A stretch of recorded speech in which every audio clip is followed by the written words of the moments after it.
Thank you very much for coming for the latest view from the bridge. We've got three very eminent speakers who are going to talk about the future of London. We've described it as London after Boris, but they can talk about what's going to happen in the next couple of months as well. We're not just going to focus on the election, we're going to focus on the whole scenario around London.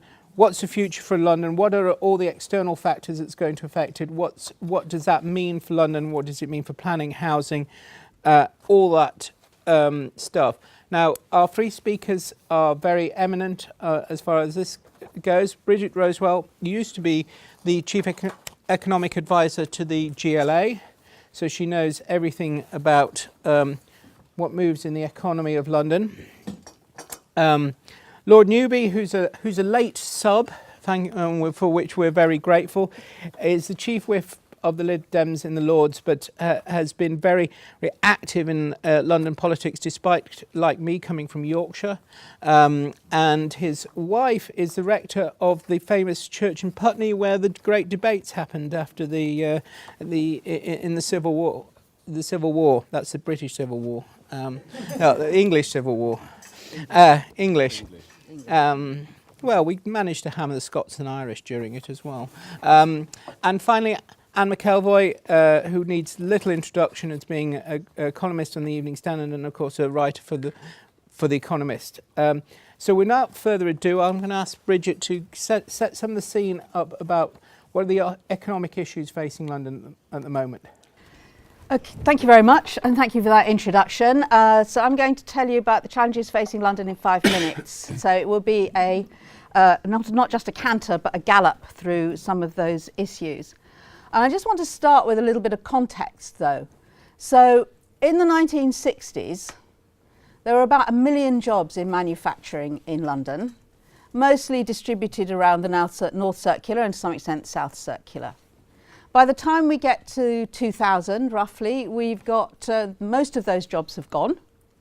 But instead, we have 1 million, or indeed more than 1 million jobs inside the Circle Line or around the Circle Line and operating in very different sectors, mostly professional services of one kind or another. By 2015, things have moved on again, and the mix of those, and most of these, the jobs are still within the Circle Line, but instead of being mostly professional services, we've now got very fast growth in creative services, and there are now 800,000 jobs in creative industries in London. Actually, it depends a little bit how you define them. You could say it's up nearly 1 million, actually nearer 900,000 than 800,000. There's difficulties of defining self-employment and with which nerds like myself get involved, but you needn't bother. The broad picture is that London experiences change and has managed to do that quite well. There's a period before the 60s where we kind of lost confidence, not surprisingly, war, bombing, destruction of property does tend to have that effect on you. It took a while to get over that. But generally speaking, London does well, and London will grow and change and take the opportunities that it's given. And those continue to exist. So what could stop that? So in other words, as long as London's given its head, if you bomb it to death, then obviously that's a difficulty. So what are the bombs which might fall on friendly London? And I suppose I might start with the biggest one, which is indeed war. And you can't ever neglect the possibility that war is a possibility. There are global tensions out there. There are people exploding nuclear bombs, so that is something that we need to think about. But on the other hand, none of us really know, and certainly not as an economist. I'm not good at predicting that stuff. I'm not really good at predicting much. Don't ever believe the predictions of an economist. But we really don't know. So it's something you need to be aware of and have in the back of your mind, but it's not something about which we can do tremendously much at the moment. Another element is changing structural pressures in the rest of the world and the tension that might create, and whether you can prevent the changes flowing through as you would like to do. Obviously, at the moment, we've got worries about the world economy in general. We've got worries about the Chinese economy. We've got worries about oil prices, other commodities, and so on, and that makes money sort of flow through. But on the other hand, volatility is good. You can make money on volatility, Indeed, many markets, indeed, that's exactly what they do. So again, just allowing that to, being able to ride the wave, if you like, is something that we need to think about. Next, sort of down the global list, if you like, I suppose, well, maybe it is a global issue, is the potential for Brexit. It seems pretty likely we're going to have a vote in June. I'm glad it's coming sooner rather than later, because one of the big risks, I think, around that is simply uncertainty and really the not knowing.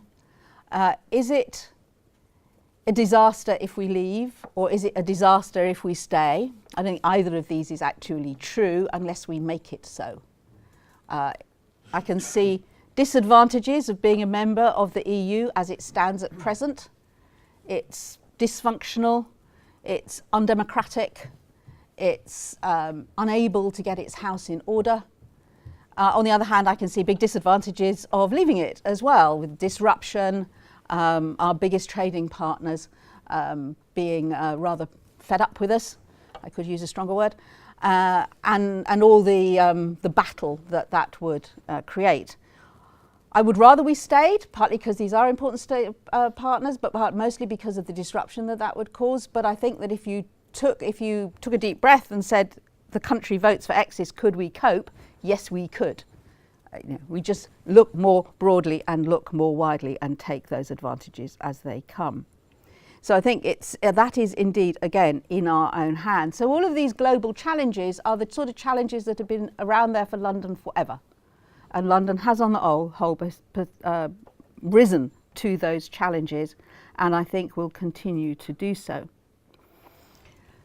So the only other things that I would like to say a few words about, and in a sense I'm honour bound to, since I've been appointed to the National Infrastructure Commission, and one of the things that I'm sure you want me to say something about is we've been tasked saying something about the London's transport system, and in particular to Crossrail 2. So I can't tell you what we're going to say because we haven't decided yet. Go on. But I think that the need for, in particular, opening up new housing areas is pretty well established, and the need on the southwest for doing something about Waterloo. I don't know how many of you come through Waterloo. I do it on a regular basis myself. I'm sure you understand some of the stresses and strains on that system. I made the case for Crossrail 1. I was involved in presenting a case for Crossrail 2, so you can be reasonably sure where my vote is, at any rate, in making these arguments. Crossrail 2, of course, is something, well, in its sort of first incarnation, arose somewhere in the 80s. A route was defended in the early 90s. And we still haven't done anything about it. So you might say, well, is this the right detail? And we can debate that, and there are indeed things that we can discuss around that side of things. But the idea that you need systems which enable you to bypass the main termini is, I think, pretty well established. The idea that we need to continue to get more people into central London, we're now more worried about pavement space than anything else, and the how we manage that pavement space, one of the things that TfL is thinking about quite hard. All of that remains to be an issue. Ban chuggers, that'd help pavement space. That's not my responsibility. So how we maintain the movement of people around the city and make that as painless and as effective as we can, I think, is one of the issues, alongside more fundamental things, or just as fundamental, broadband and broadband connectivity is something that I think that we certainly talked about when I did the London Infrastructure Plan. Water, drainage, water runoff, flood, when we have the heavy rains that we have. One of the biggest problems is not so much surge coming up the estuary as water runoff on hard surfaces and the capacity for flash flooding, and that is also a big issue. So there are some infrastructural things that we need to continue to deal with. These are the price of success. I think London will continue to succeed. Thank you.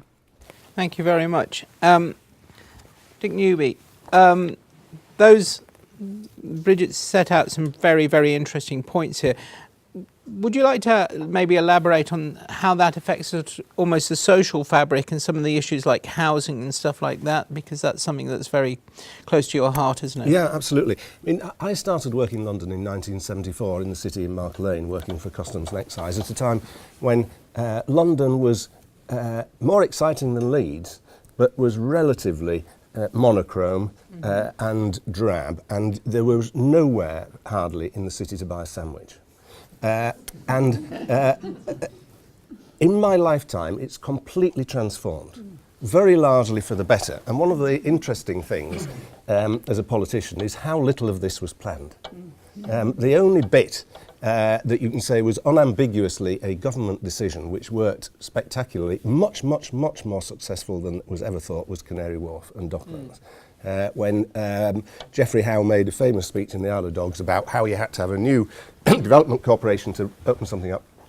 It was a very bold initiative. But by and large, London has grown and diversified and become a much more exciting place, a much more successful place without political intervention. And politicians are riding a tiger.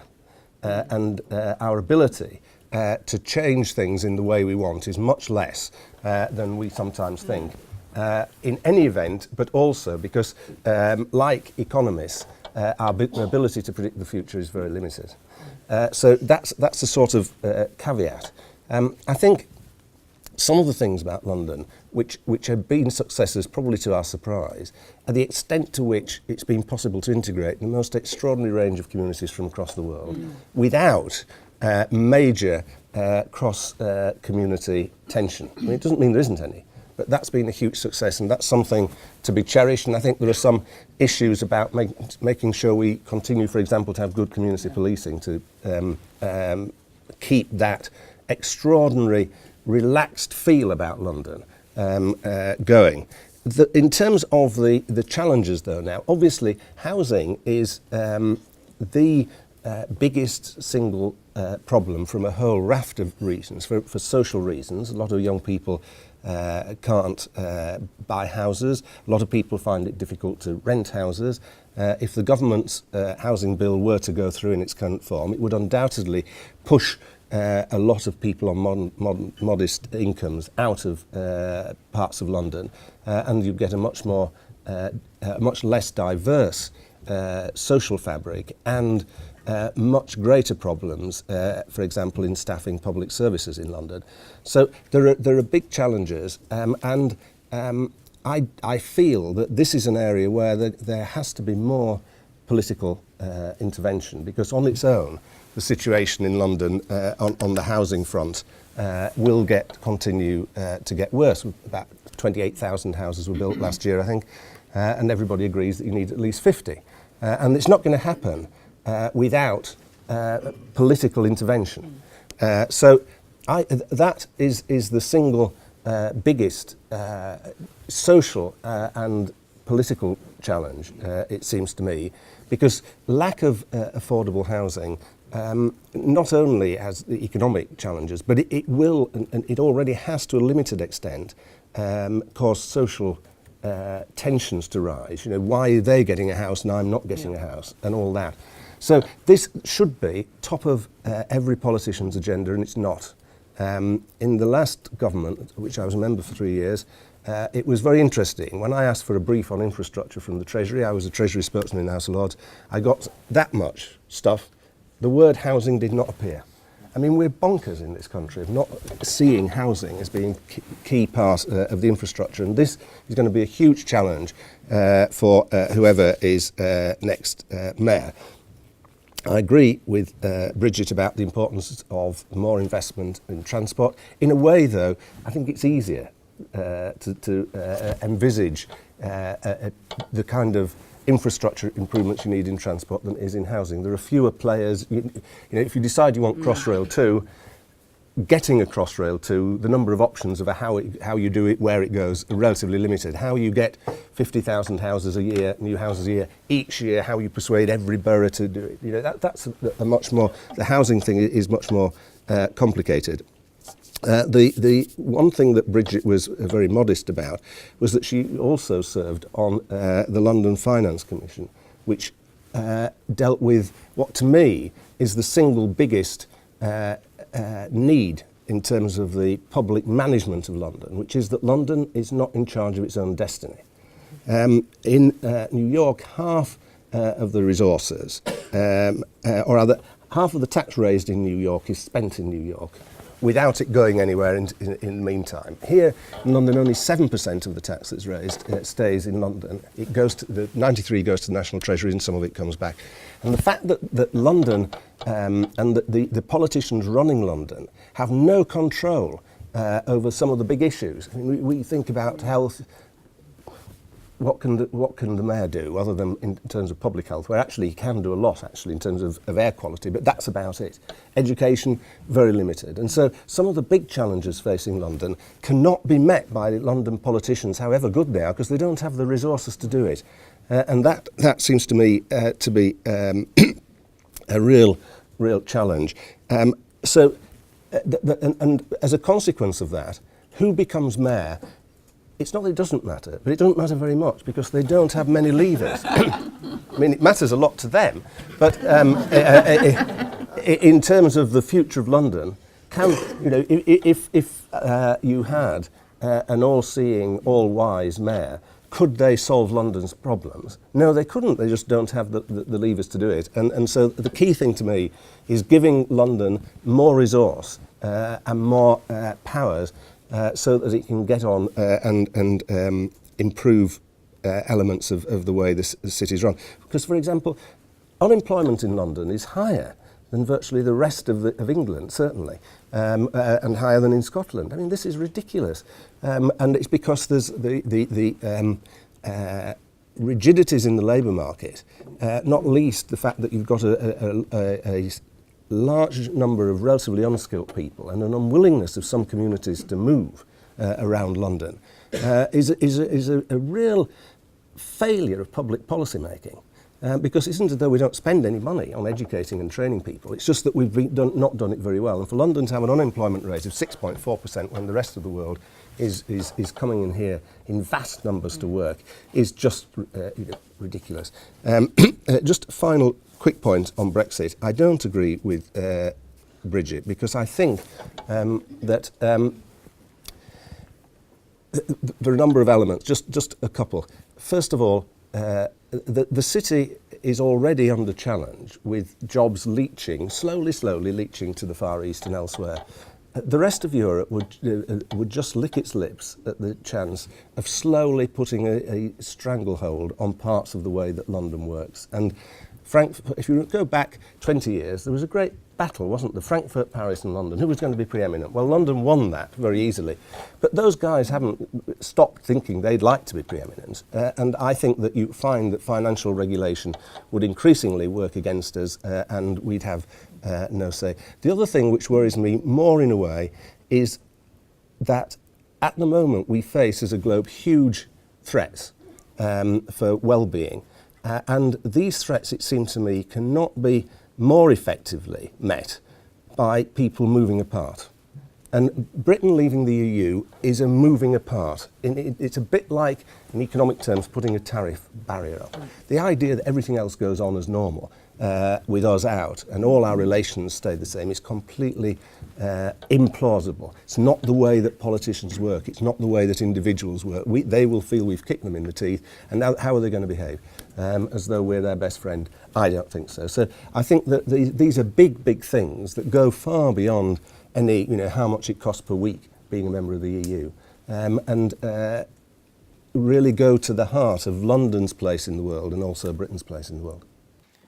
Well, thank you very much. That's very thought-provoking. Now, given that Anne's going to talk about the politics, the fact that you've said that politicians can't do anything to change London, slightly queers a pitch, but nevertheless, I think that which politicians are going to have absolutely no impact on London, but of those politicians who do have some influence, probably George Osborne, what can they do to keep the growth of London still on track? Well, let me start, if I could, Jason, with the mayoral race and then reverse round the corner to that conclusion, because then I can also factor in what we've just heard. There's very interesting presentations there from my fellow panellists. Predict the future? No, said Bridget. I'm an economist. I can't do that. Well, for me as a political columnist, that I have to do it all the time. And so trust me, I am indeed a journalist. And I confidently predicted in the Mail on Sunday last year that the race for the mayor would be one between a super rich Zach and rather rich Tessa. Well, the Corbyn effect duly swept through Labour, and I was wrong. And establishment candidates like Tessa, with that impeccable Brahmin team of well-honed Blairites who are going to come in and fight their way through to the mayoralty in London, were quickly out of the running. In comes a left-leaning machine politician with a low profile outside Labour and an eye for the main chance. And I just cite that, apart from just to beat myself up, to say that this is that London races are, we haven't had many of them, but this is, I think, the first one that's become really interesting, unpredictable. It's not the race that I think most people would have bet on even a year ago. But the way that these two candidates got to be the candidates will in many ways determine, I think, how the race is run and how it pans out, and how some of those themes that Jason alluded to about how will they put forward their case to keep the precarious brilliance of London intact will fare. So let's look at Sadiq Khan first as the the newcomer to the race, or the unexpected character in the race. Clearly still has a problem with that association with Jeremy Corbyn. It's interesting, all the polling I've seen, and particularly the private polling, where the words are a bit ruder, basically. That's the only difference between private and public polling that I can ever see. That comes up again and again. We meet in a week when I think the campaign has rather come to life. I don't know how much in the course of your day jobs you've had a chance to follow this, but we've seen the pressure on economically beginning to build on Sadiq's pledge to freeze fares for 4 years. Clearly, TfL do not think this can be done without damaging investment, however much Sadiq Khan says, oh no, that's not what they meant. Let me tell you, 10 years on the Evening Standard, TfL have a way of letting you know what they really think. It's not an organisation that holds back if it doesn't think things add up. So I think he's going to come under fresh pressure there. I mean, in fairness, it was the first outright pledge that a lot of Londoners would have identified with and found attractive, so I can see why he made it. But I think he will struggle there. It could be seen as Corbynomics in some quarters.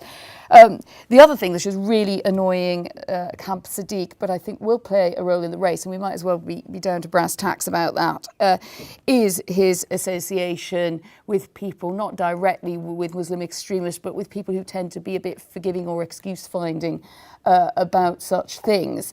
And I think he had a difficulty, if you saw that Sunday Times story, which clearly they see as a smear, but we're going to go smear versus counter smear on this territory a little bit through this race. If you go onto a platform that says stop political terror, and it isn't what most people mean by political terror, basically, you're shading towards the excuse-making wing, you're going to have a problem with that. And I think you could see in his response that he felt ill-prepared for it. It also shows, by the way, it's the first sign of the Zach campaign on the attack. And we've been missing that, really, because I thought that the beginning of the Zach campaign was somnolent, and I couldn't really work out where the candidate was for most of the time. I'm sure he'll get in touch and tell me in exhaustive detail. He still seemed, and I did the Daily Politics show with him a little while ago, perhaps just over a month, he still seemed very much in his head stuck on the Heathrow question. Heathrow question is important. I'm sure there's a lot of feeling in the room that decision needs to be made on that. Interesting how many of you pro Heathrow and how many aren't, but it will be one factor among many in this race, and he, I think, needs to push it to the edge of his vision. It's interesting, in the last week he's been out and about, he hasn't mentioned it, or he's kept it down the agenda. I would say that the footsteps of Linton Crosby's strategic advice can be seen quite clearly there.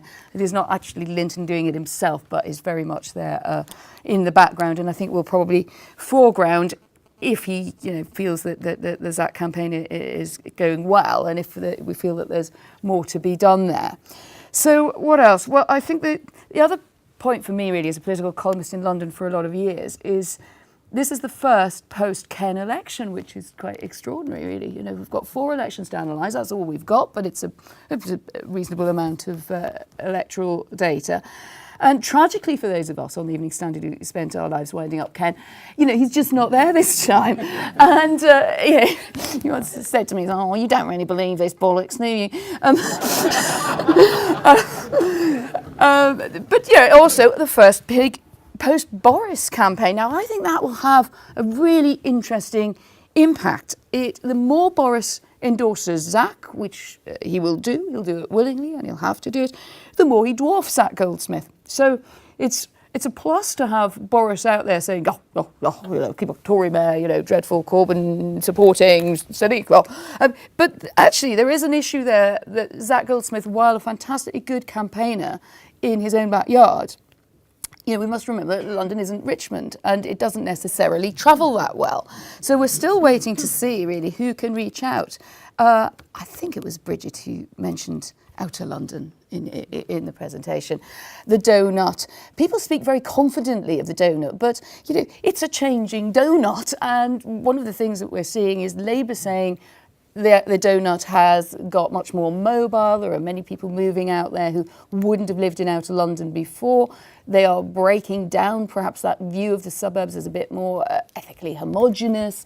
They may be also poorer people to the extent that they're moved out because they can't get the property, the reasons that Dick laid out, that they can't get closer to the centre. So that idea of that sort of peaceful, sleepy suburbia that's going to vote Tory might be under challenge in this election, but the simple truth is we don't know. We don't really know how the donut will behave.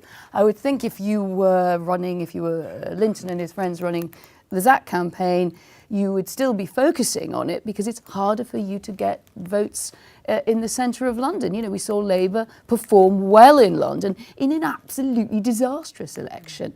And one of the things I noticed in the Labour polling, even before we had the result before us, was that when the rest of the country was running away from Ed Miliband, London was running towards him. So I'd say the centre of London, pretty solid territory for Sadiq Khan.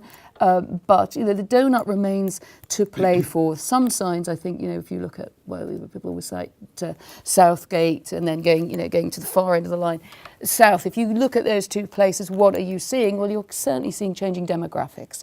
So I think that will be absolutely fascinating.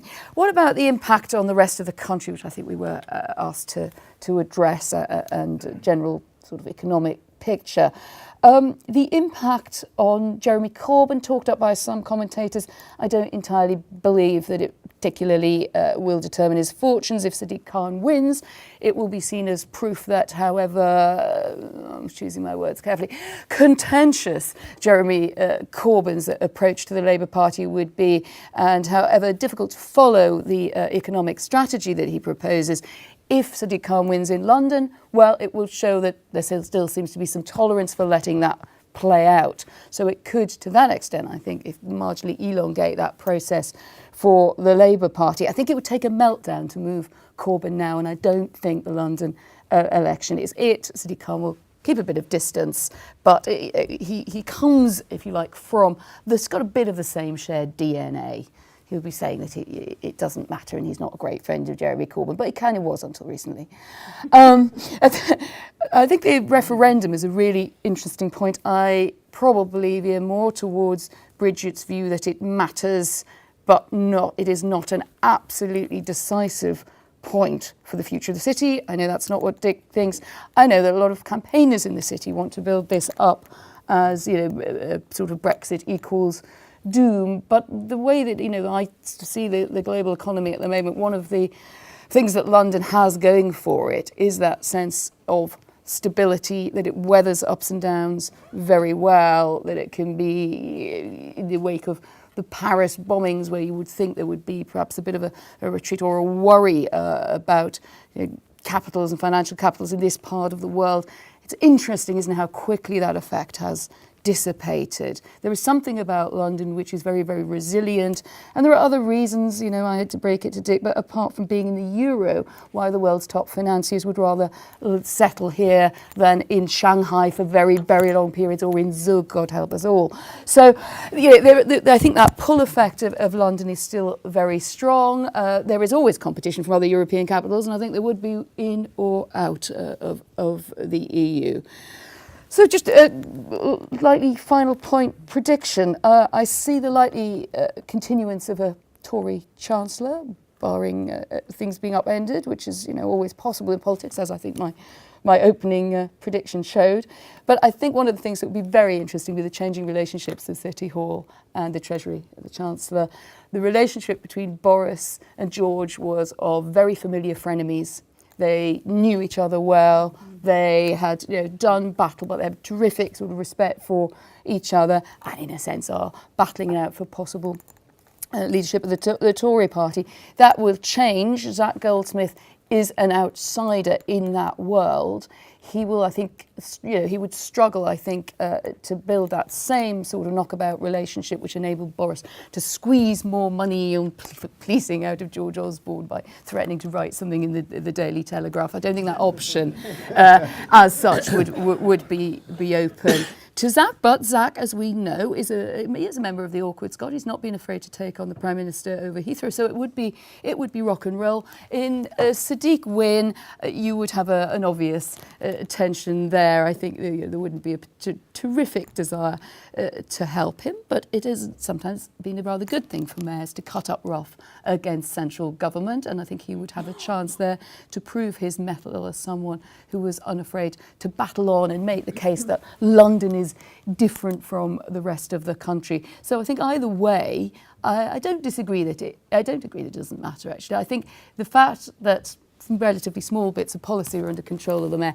matters less than the character of a mayor. Mayors are figureheads. They're also carriers of messages from London to central government. And I think either way, we're going to have a shake-up and a new character doing that, and that's something for us all to look forward to.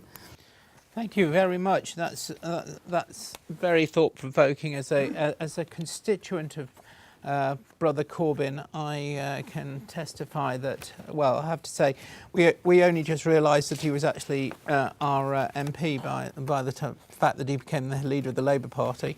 But paying attention there, weren't you? Well, we were paying attention, but he's so invisible if you're middle class in Islington that anyway, I won't go on about that. Going to open for questions, but before we go out to the room, there's I think only Anne mentioned Heathrow. How important for London is extending Heathrow, or would you prefer Gatwick, or would you just like them to make a bloody decision? I'd like them to just get on with it. I fought originally for an estuary airport as I felt it was really important to think about how you could do the whole thing differently. London is the only major city which has its international airport so close to the centre of the city, which creates a whole number of risks and indeed stresses on expansion and the whole thing. So I was trying to kind of get the whole argument into a different place, failed to do that. So the Commission came out with, did a huge amount of work, did a huge amount of consultation, did a huge amount of this, that and the next thing, came to a conclusion, let's just buy the conclusion and do it. Not my preferred solution, but hey. Well, I'm a complete apostate within the Lib Dems. I disagree with party policy. I was, like Bridget, I was a great fan of the Foster plan for the estuary airport, actually. We're clearly not going to get it. Yeah. I think we do need a decision. It's one of those cases where a decision is better than no decision. But I'm personally opposed to expanding Heathrow. It's in the wrong place. The environmental costs are far too high, and in those circumstances, the only option was Gatwick. If we're going to do anything, I mean. But that's not the conclusion that the Commission reached. So I just think you have to go with. They did the work. They came to the conclusion. I disagree with it as well, but that's where we are, and we need something. We need something. We need something. Bridget, would you not be worried? And I put this as an open question because I don't have my view as a policy person is get on with it and do Heathrow, but then I don't live anywhere near Heathrow. And I think if I did, I would be concerned about the emissions. And I think that it was you'll end up in an endless judicial review on them. And I think when you say get on with it, saying let's do it would not mean getting on with it. I think that is our children and our children's children will still be sitting here. Well, that is a worry. No, I do agree with that. That's a worry, and that I mean, if you just look at some of the. I do Network Rail, and we want to put the thing called the Ordsall Cord, which is an extension of the railway across Manchester to allow you to go from one station to the other in Manchester. It's really necessary to increase flexibility. And we've been subject to judicial review after judicial review, and individuals with lots of money fighting this particular extension, although it's won every single case so far, and you just can't get on with it. Yeah. And it is a nightmare. So why would you not do a sort of dual hub solution? I mean, it's a mess, but it might get you off some of that argument. If you really, that would be a hard argument to win. To be honest, I thought Stansted was the next best thing. It's right, there are far fewer people to be affected even than in Gatwick, and if you improve the access to come in there, do they? I don't know about Heinz and people. Well, not they don't at the moment, but that's partly because the access is rubbish. But in fact, all of these things. Okay, we're now into this. We're now back into the airport debate. One of the things that it's only going to be private money that does private money, which will do Heathrow, and private money will do Gatwick. This is absolute. What was the word? Bollocks that somebody was using. Because, of course, the big expense is the new underground line that has to be put in to make that all possible, and the moving the M25 and all of those sort of things, which are not costed in this at all. So it ends up being just as expensive as the estuary ideas that we were propounding, Dick. Mm-hmm. So why did nobody listen to us? It's just scandalous. Well, I'd just like to say my uncle was behind the estuary plan in the 70s, which got Maplin. Yeah. And if they had only listened to him then... Well, you certainly wouldn't be allowed to do that now under any circumstances whatsoever because of birds. Yes, exactly. Anyway, does anybody... Questions? Gentleman over there. Can we come back to the housing point? Because we're talking about solutions and options for infrastructure, but where are the solutions going to come from on housing? What are the answers? Well, I think the first thing to say is there isn't an answer. You need a lot of incremental change on housing. Caroline Pidgeon in the election has said that we should be funding a larger number of social houses in London by continuing with the Olympic precept so that you get some money in. One of the key problems is that how do you fund housing for people who can't pay economic rents? That's one component. Freeing up a lot of land is another.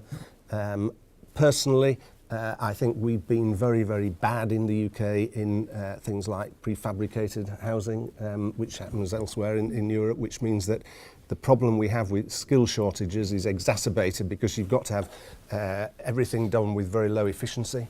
I think all these sort of things, each one of them ratchets up the number of houses you can build by a bit. But you need an accumulation of them if you're going to get the kind of numbers that everybody thinks necessary. I think that the financial part of this story is one of the things that is really important. One of the things I've been arguing for a while is, in 10 years or so, again, nobody listens, is we need some kind of a housing bank. We're listening.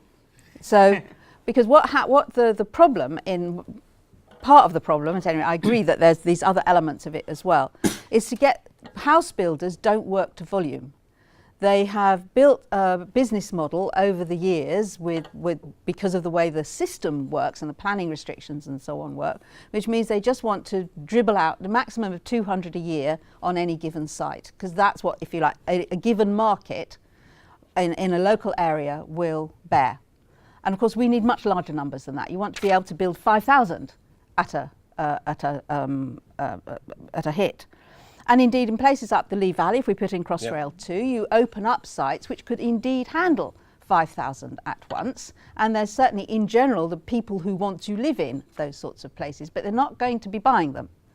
So how do you get a financial model which allows you both to have some which are for sale, some which are shared ownership, and some which are for rent?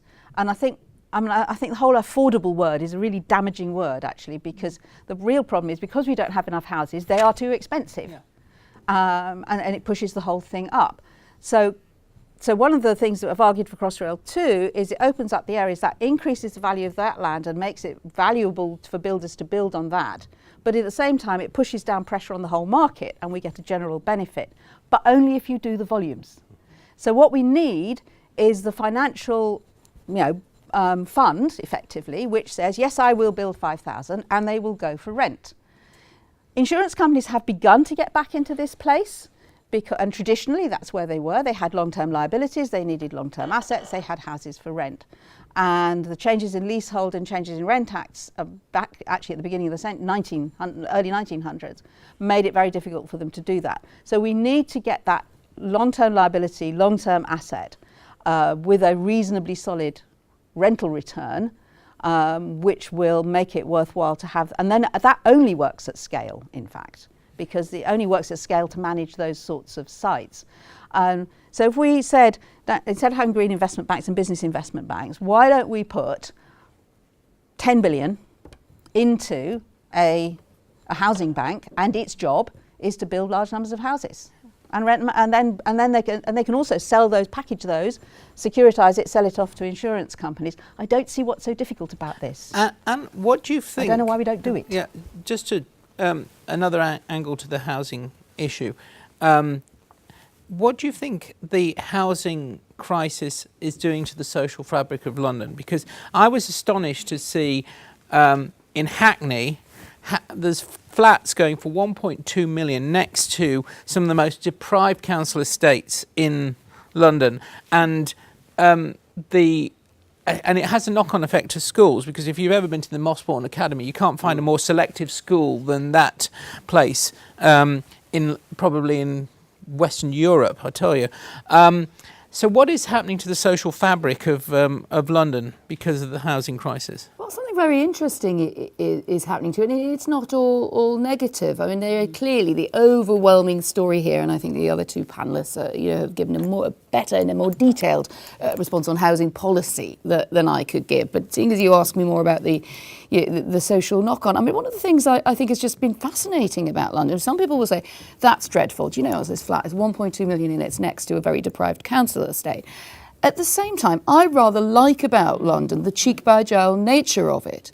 And that is, something that has really disappeared from a lot of more planned cities. To Dick's very good point earlier on about London not being planned, is that you do have that, that kind of variety. And one of the things I would find very spooky, and you see it at its worst really in the poor suburbs of Paris, is the way that it's almost like there's an invisible dividing line, and once you've gone over it, or the old way that American cities, once you got over kind of 90th Street, which became no-go areas, but the 80s was great in Manhattan.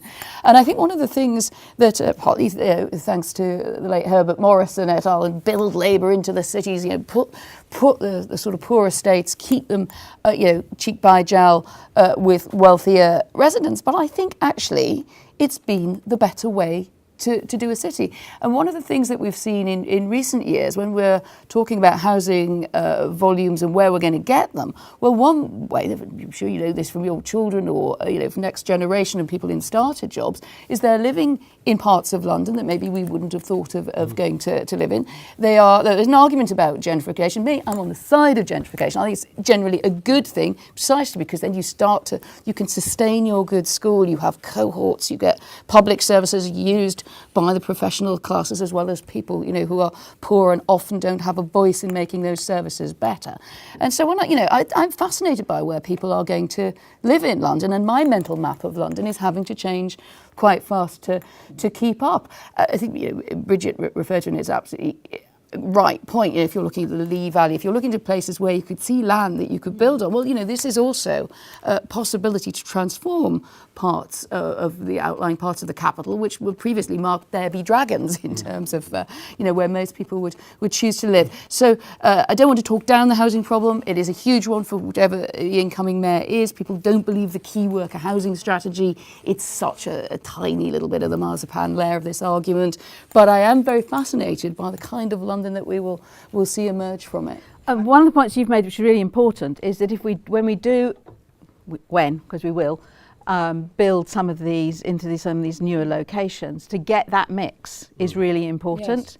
Not to do the I don't know if anybody's been to Thamesmead recently, and there is some money now being spent on Thamesmead. But again, it was let's take everybody and we'll dump them out into this place with very little accessibility and a very monocultural and culturally as well. I mean, sorry to come back quickly. I just remembered I sit on the Opera House Education Board, and we do a lot of work in Thurrock. Now, there's a great area, where you can see the potential for growth. It's cheap, it's quite quick to get into town, but frankly, culturally, it was a dead zone. And just the fact that the Opera House has done a project there, has just really changed that level of engagement. It's not only about going to the opera and making props and lots of other skills. So you're absolutely right. I mean, just don't build a Bagnolet and put it out east.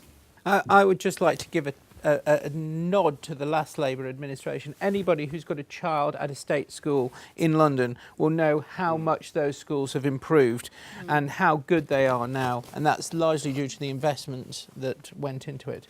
Next question. I just wanted to sort of slightly challenge your point, Anne, about the cheap by jowl and the economic melting pot is London. I think in my lifetime that's actually slowly disappeared, and I think that that's partly due to sales of council homes. It's partly as well, you mentioned the only major development was Canary Wharf. If you look at what they're doing around Nine Elms and Battersea Power Station, actually that is a playground for the absent rich, owned by Asian investors, with really nothing there for anyone local, from what it looks like while it's under construction. If you head east from Canary Wharf, it looks like Dubai. Empty towers, miles and miles of glass towers that are going to be empty for much of the year because they're owned by investors who are waiting for the market to turn. I think there's a lot of what is happening in London, both planned and unplanned, which actually is damaging the soul of the city.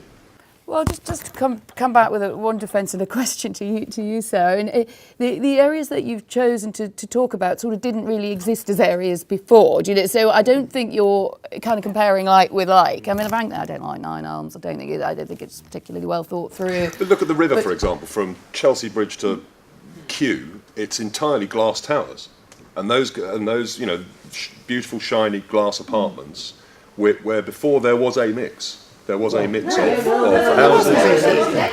Well, Battersea was.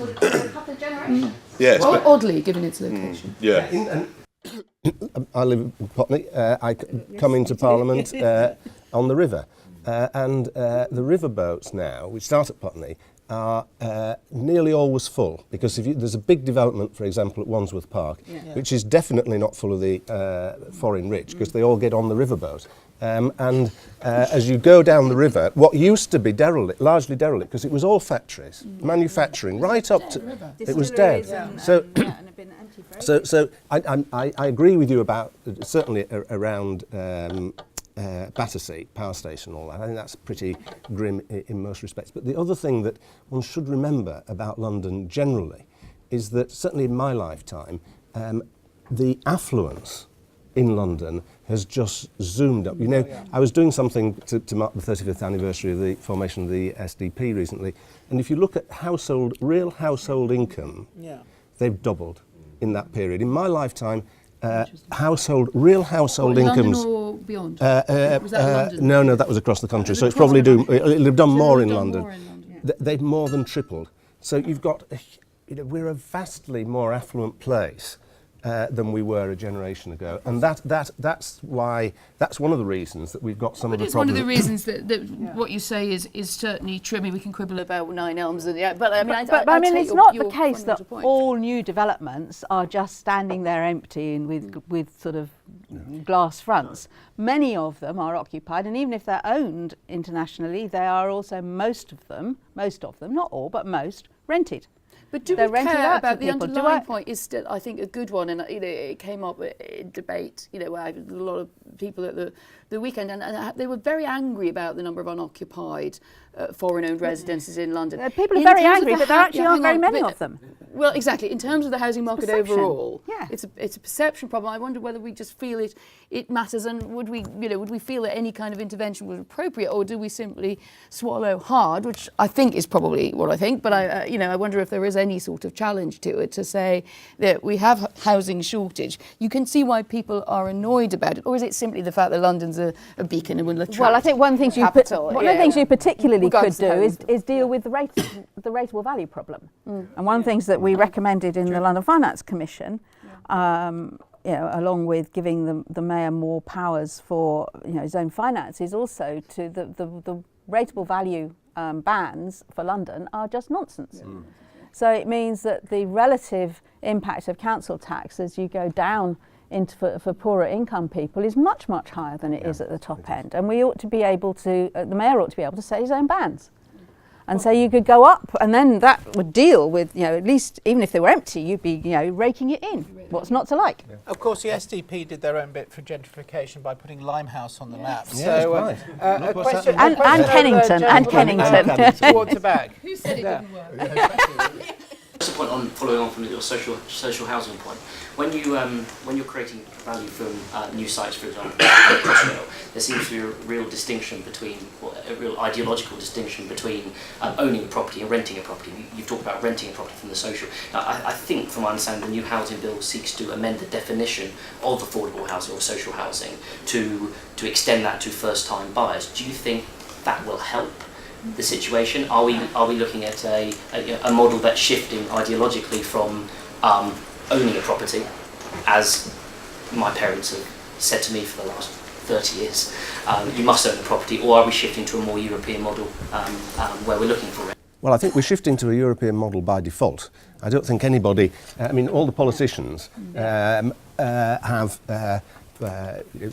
argued through most of my lifetime that there's virtue in ownership, which I don't agree with, actually. I think for a lot of people, rental makes the best sense and always has and always will, not just for people at the very poor end.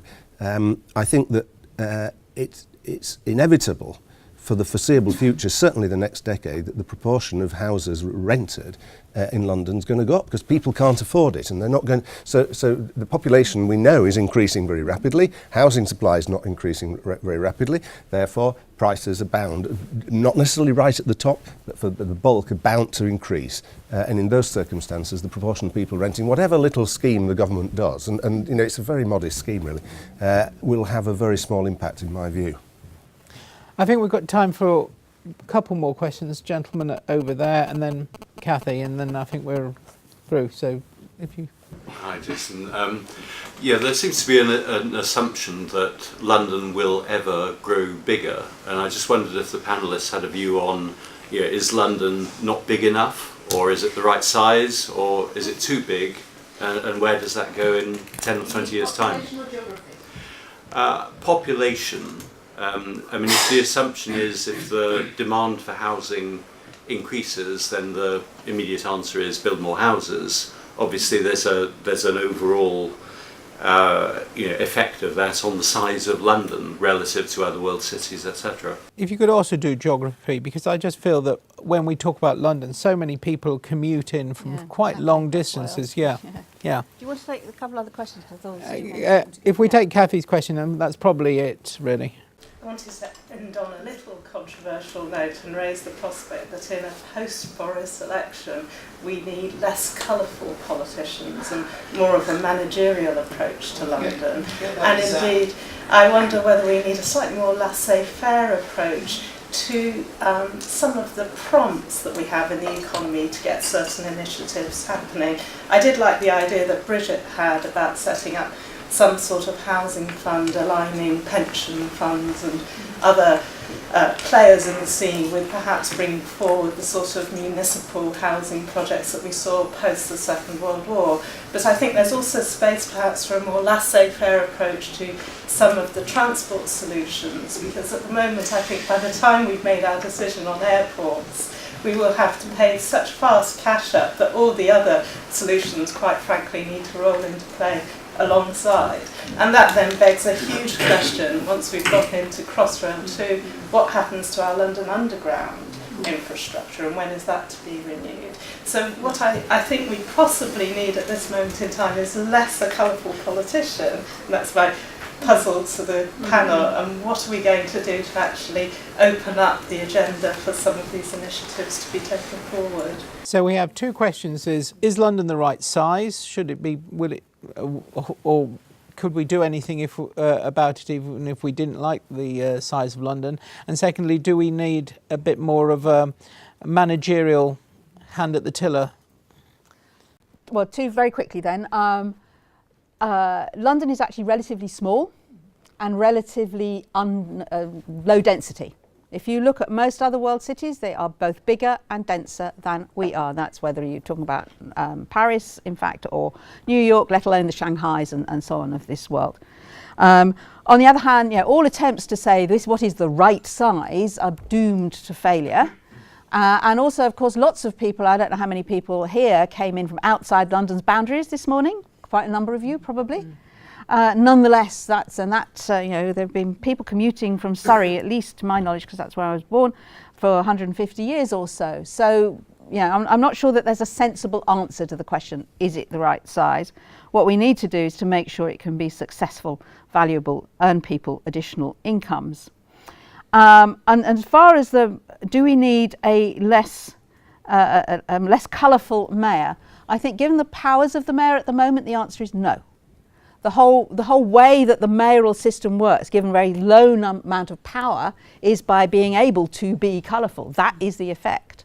We got Crossrail 1, this is another frenemy thing maybe potentially, because Ken was able to garner a coalition of interests which put enough pressure on Blair and Brown that they were willing to go along with the project, and that could only be done with colour.